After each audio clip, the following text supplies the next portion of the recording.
હવે 12 વાગી ગયા છે, તને લાગ્યું છે એકચ્યુઅલીમાં પગમાં, હાથમાં નથી લાગ્યું. તો હાલો રોટલી બનાવો. તો હાથમાં નથી લાગ્યું તો કોને વાહો ખાજવે?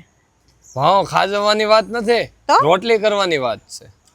રોટલી પણ ઊભા પગ ઉપર ઊભું રહેવાની, હાલવા ચાલવાની ડોક્ટરે ના જ પાડી છે. તો રૂમમાંથી અહીંયા લગીને કઈ રીતે હાલીને આવી? એમ થોડુંક એટલું હાલવાનું, પણ એમ 1 કલાક એક ઊભા રહીને રોટલી કરવાની તો હાવ ના પડી. હા પણ એક ગોઠણે ઊભી રહેજે, એક પગે. એક પગે કેમ એમ ઊભું રહેવું? તો આ પગ ભાંગી જાય, આ હા જો થાય ઈ મોર તો આ ભાંગી એમ જાય. નહીં, એક પગ સીધો રાખવાનો ને એક આમ બેવડો વધવાનો, ગોઠણે ટેકો રાખવાનો ને. પણ તમારા 2 પગ હાજશે ને 2 હાથે હાજશે. મને ન આવડે હો ભાઈ. તો ટ્રાય કરો. ના ના, મારે ટ્રાય એવી કરવાની પણ થતી. મને ડોક્ટર બધુંય ખાવાનું કીધું. હું કે કહું રોટલી કરીને ખવડાવો, મંચુરિયમ ખવડાવો, પાવભાજી ખવડાવો, દાબેલી ખવડાવો, ઢોસા ખવડાવો, ગમે ખવડાવો. જોયું, આનો હજી પગ ભાંગ્યો છે તોય હજી આને હક નથી. એ મારી પગ ભાંગો હે, જીભ નથી ભાંગી.